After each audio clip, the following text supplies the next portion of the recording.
Бишкек шаарында жаштардын ортосунда чыр чыкты деп билдирди Ак-пресс агенттигине милициянын кайгыл кызматы. 18 сентябрда түнкү саат 3:00 чамасында кайгыл кызматкерлери Борбор каланын көчөлөрүндө кызмат өтөп жатышкан. Ошол учурда ретро метро түнкү клубунун жанында чырды көрүшкөн.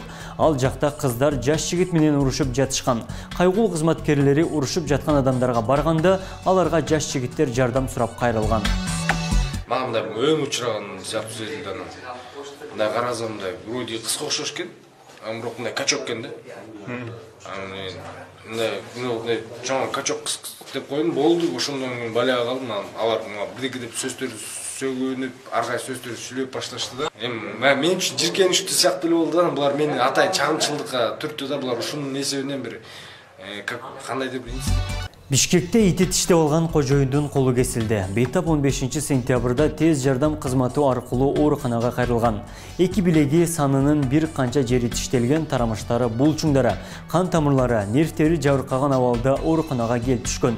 Микрохирургдар дароо кеңешме өткөрүшүп, Бейтаптын ийининин 3/1 бөлүгүн, тагыраагы 2 колун тең кесүүнү чечишти. Учурда анын жалпы абалы орто оор тиешелүү дарылануудан өтүп жатат дейт дарыгерлер. Маалыматтарга караганда Бейтапка өзүнүн ити кол салган. Ысык-Көл облусунда УКМКнын жалган кызматкери кармалды. 20 сентябрда Ысык-Көл облустук криминалдык милициясына Чолпон Ата шаарындагы дарыканалардын биринде өзүн УКМКнын кызматкеримин деп күбөлүгүн көрсөтүп, 5000 сом талап кылып жаткандыгы боюнча билдирүү түшкөн. Тергөө жана ыкчам иш-чаралардын жүрүшүндө анын УКМКнын жалган кызматкери экени таныкталды. Ал Чүй облусунун 34 жаштагы тургуну болуп чыкты. Кармалган жаран Ысык-Көл облусунун Ички иштер башкармалыгынын убактылуу кармоочу жайына киргизилген. Жумгалда мал урдаган 3 жаран кармалды. 22 июль күнү Жумгал районунун Түгөлсай айылынын тургуну милицияга кайрылып, короосунан белгисиз себептер менен койлорунун арасынан 6 баш кой жок болуп жатканын билдирген. Ыкчам иликтөө иштеринин жүрүшүндө кылмышка шектүү катары Жумгал районунун тургундары кармалып, толугу менен күнөөлөрүн мойнуна алышкан. Шектүүлөр мындан башка да мал уруулука фактыларына катыштыгы бар экендиги аныкталган. Учурда тергөө иштери уланууда.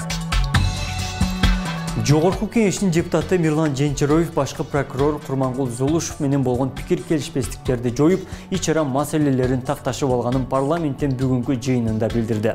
Анын айтымында алар кезигип ортодо болгон ушак жана түшүнбөстүктөрдү жокко чыгарышкан.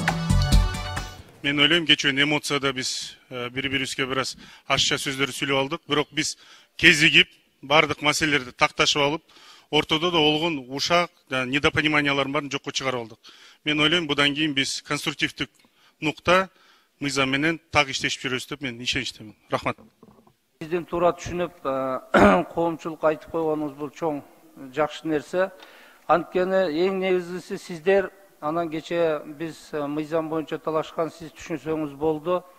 Баш прокурор катары мен эч качан бирөөнүн артынан заказ берип, арыз алып, же камап укуун тебелебенге менин акымда жок. Нью-Делинин Калкатчи аймагында 28 жаштагы кыргызстандык келин жана анын 1 жашар уулунун жансыз денеси табылды. 28 жаштагы Мыскал Жумабаева жана анын уулу Манастын бычакталган жансыз денеси курбусунун үйүндө табылган. Маалыматка караганда ал 5 айлык кош бойлуу болчу.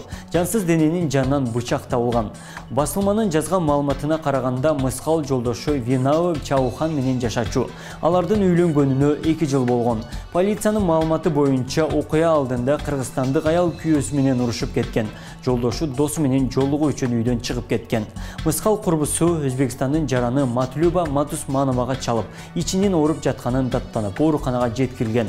Ошондан кийин Матлюба Мыскалды уулу менен кошо Калкатчидеги үйүнө алып барган. Эртең менен алардын өлүгү табылган. Интернет блогтарынан алынган сайт кабардын түрмөгүн жыйынтыктайбыз. Эсиңиздерге сала кетсек, жогоруда айтылган маалыматтар Ош ТВнын көз карашын толук чагылдырбайт. Кечиңиздер көңүлдүү улансын, амандыкта жүз көрүшөлү.